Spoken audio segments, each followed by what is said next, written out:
প্রিয় দর্শক, আসসালামু আলাইকুম। মানা একাডেমিতে আপনাদের সবাইকে স্বাগতম। আশা করি আপনারা সকলেই অনেক ভালো আছেন। আজকে আমি আলোচনা করব কিভাবে খুব সহজে আমরা আমাদের ছোট্ট সোনামণিদের অ্যালফাবেট বা এবিসিডি লেখা শেখাবো। আলোচনার শুরুতে সবার কাছে আমার একটি ছোট্ট অনুরোধ, যদি আমার ভিডিওটি আপনাদের ভালো লাগে চ্যানেলটি অবশ্যই সাবস্ক্রাইব করবেন। প্রথমেই বলি, আমরা কখন বাবুকে অ্যালফাবেট লেখা শেখাবো। আমাদের বাবু যখন অ্যালফাবেটের 26টি লেটার এ থেকে জেড পর্যন্ত বলতে পারবে এবং সে লেটারগুলো চিনবে, যেমন ডি, ই, এস, জেড। এভাবে এলোমেলোভাবে সাজিয়ে আমরা যদি বাবুকে বলতে বলি এবং সে যদি সঠিকভাবে বলতে পারে, তাহলে আলহামদুলিল্লাহ আমাদের বাবু লেটারগুলো খুব ভালোভাবে চিনে। এখন তাহলে আমাদের পরবর্তী ধাপ হবে তাকে লেখা শেখানো। আমাদের অনেকের মাঝে খুবই কমন একটি কোশ্চিন থেকে থাকে যে আমরা বাবুর লেখার শুরুটা কিভাবে করব। আজকে আমি আপনাদের সাথে 5টি লাইন বা চিহ্ন শেয়ার করব, যার মাধ্যমে ইনশাল্লাহ আমাদের বাবুরা খুব সহজে অ্যালফাবেট লেখা শিখে যাবে। লাইনগুলো হলো: নাম্বার 1, স্ট্যান্ডিং লাইন বা লম্বা লাইন।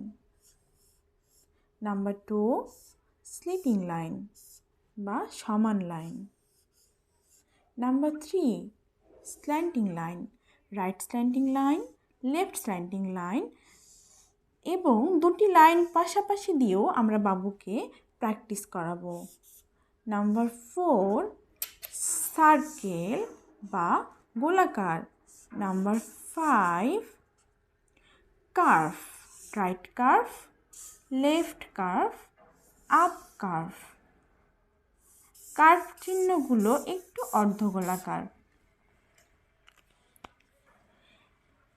এই লাইনগুলো যদি আমরা খুব সুন্দরভাবে আমাদের বাবুদেরকে লেখা শেখাতে পারি, তাহলে অ্যালফাবেট লেখার 50% হাতেখড়ি তার এখানেই হয়ে যাবে।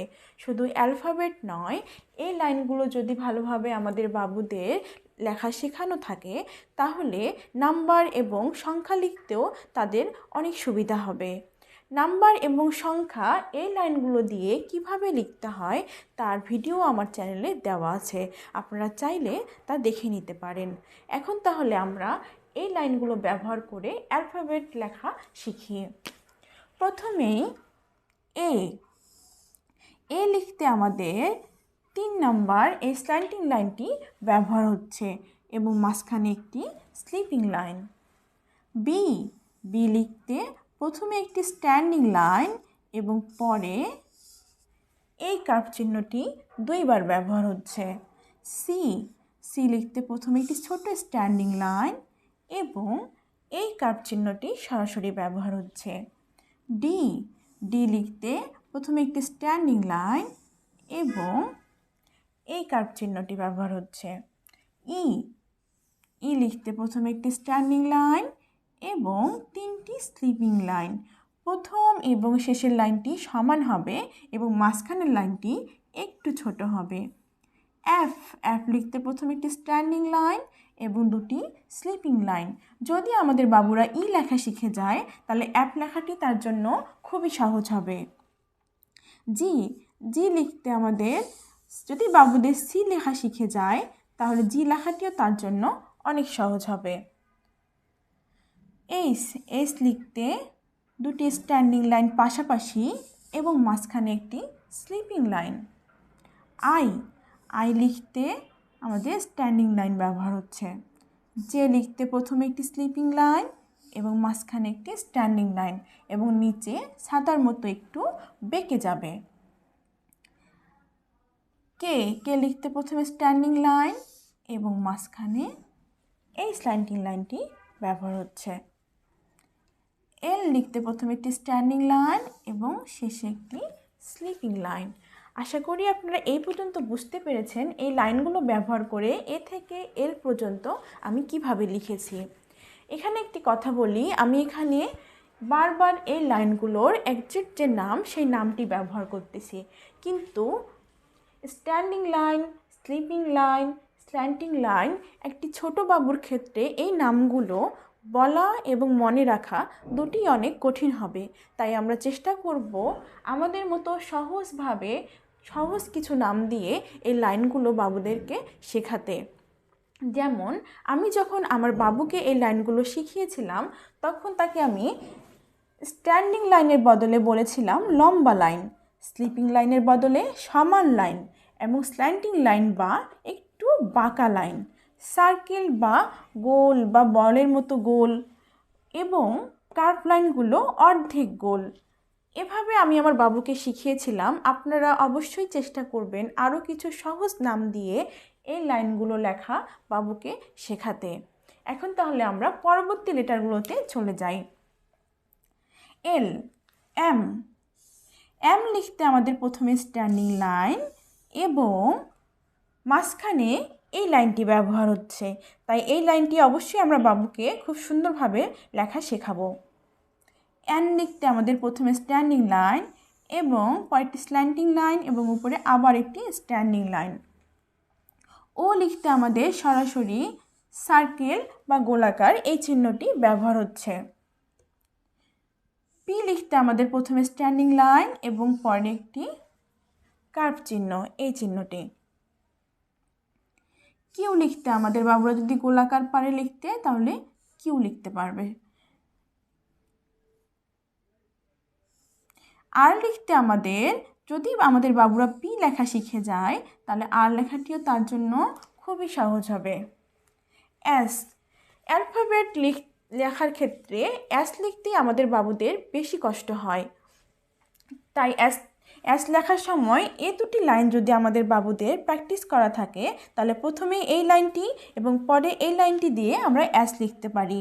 প্রথমে এই লাইনটি এবং তার সাথে এই লাইনটি অ্যাড করে দিব, এস। টি লিখতে প্রথমে স্লিপিং লাইন এবং মাঝখানে একটি স্ট্যান্ডিং লাইন।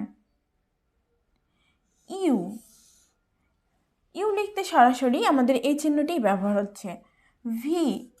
ভি লিখতে আমাদের এই লাইনটি ব্যবহার হচ্ছে, তাই আমরা অবশ্যই এই লাইনটি বাবুদেরকে ভালোভাবে শেখাবো।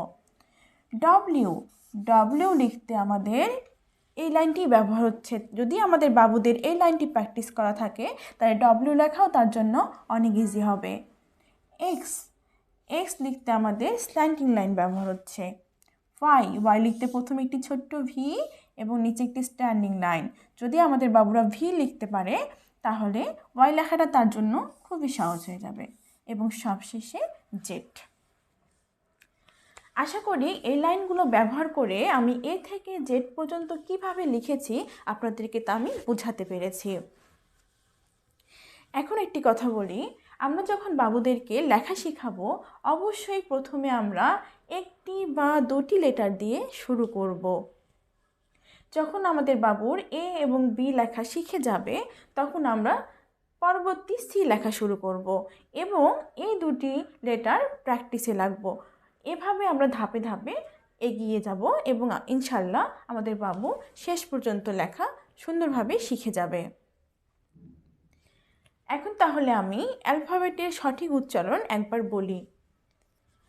এ, B, C, D, E, F, G, H, I, J, K, L, M, N, O, P, Q, R, S, T, U, V, W, X, Y, Z. অবশেষে আমি বলবো আমরা যখন বাবুকে লেখা শেখাবো তখন চেষ্টা করব তাকে একটি ছোট বোর্ড দেওয়ার, কেননা আমাদের বাচ্চারা বোর্ডে লিখতে বেশি স্বাচ্ছন্দ্য বোধ করে। হতে পারে সেটি একটি ছোট হোয়াইট বোর্ড বা ব্ল্যাক বোর্ড বা ম্যাজিক বোর্ড। আর যদি আমরা বাবুকে খাতা দেই তাহলে অবশ্যই একটি সাদা পাতার খাতা দিব যেখানে কোনো নির্দিষ্ট লাইন থাকবে না।